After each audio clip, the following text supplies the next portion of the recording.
Chapter 1. Milo. There once was a boy named Milo who didn't know what to do with himself, not just sometimes, but always. When he was in school, he longed to be out. When he was out, he longed to be in. On the way, he thought about coming home. On coming home, he thought about going. Wherever he was, he wished he were somewhere else. And when he got there, he wondered why he'd bothered. Nothing really interested him, at least all of the things that should have. "It seems to me that almost everything is a waste of time," he remarked one day as he walked dejectedly home from school. "I can't see the point of learning to solve useless problems, or subtracting turnips from turnips, or knowing where Ethiopia is, or how to spell February." And since no one bothered to explain otherwise, he regarded the process of seeking knowledge as the greatest waste of time of all. As he and his unhappy thoughts hurried along, for a while he was never anxious to be where he was going. He liked to get there as quickly as possible. It seemed as a great wonder that the world, which was so large, could sometimes feel so small and empty. "And worst of all," he continued sadly, "there's nothing for me to do, nowhere I'd care to go, and hardly anything worth seeing." He punctuated this last thought with such a deep sigh that a house sparrow singing nearby stopped and rushed home to be with his family.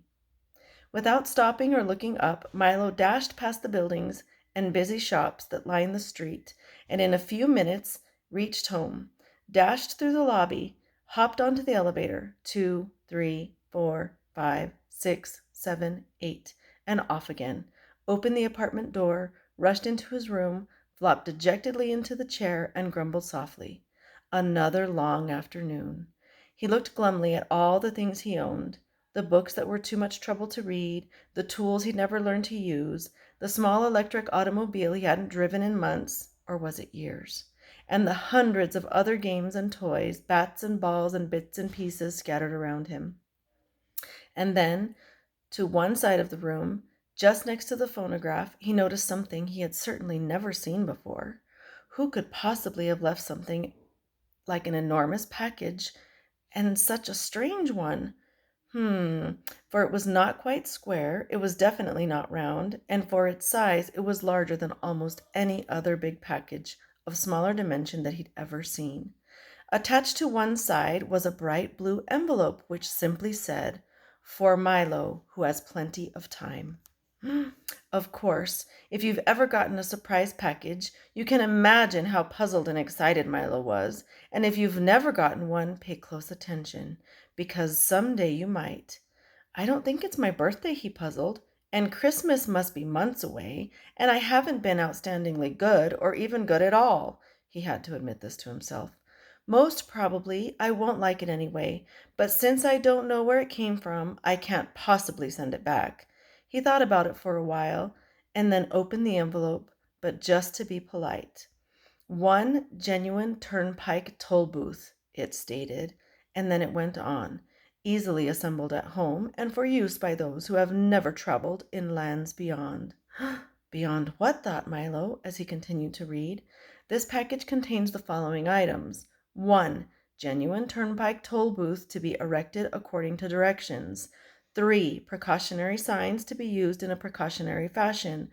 Assorted coins for use in paying tolls. 1 map, up to date and carefully drawn by master cartographers, depicting natural and man-made features. And 1 book of rules and traffic regulations, which may not be bent or broken." And in smaller letters at the very bottom, it concluded, "Results are not guaranteed, but if not perfectly satisfied, your wasted time will be refunded." Following the instructions, which told him to cut here, lift there, fold back all around, he soon had the toll booth unpacked and set up on its stand. He fitted the windows in place and attached the roof, which extended out on both sides, and fastened on the coin box. It was very much like the toll booths he'd seen many times on family trips, except of course it was much smaller, and it was purple. What a strange present, he thought to himself. The least they could have done was to send a highway with it, for it's terribly impractical without one. But since at the time there was nothing else he wanted to play with, he set up the 3 signs. "Slow down, approaching toll booth." "Please have your fare ready." "Have your destination in mind." And he slowly unfolded the map As the announcement stated, it was a beautiful map in many colors, showing principal roads, rivers, and seas, towns and cities, mountains and valleys, intersections and detours, and sites of outstanding interests, both beautiful and historic. The only trouble was that Milo had never heard of any of the places indicated, and even the name sounded most peculiar. I don't think there really is such a country, he concluded after studying it carefully. Well, it doesn't matter anyway, and he closed his eyes and poked a finger at the map. Dictionopolis? Read Milo slowly when he saw what his finger had chosen. Oh well, I might as well go there as anywhere. He walked across the room and dusted the car off carefully. Then, taking the map and rule book with him, he hopped in, and for lack of anything better to do, drove slowly up to the toll booth. As he deposited his coin and rolled past, he remarked wistfully, I do hope that it is an interesting game. Otherwise, the afternoon will be so terribly dull.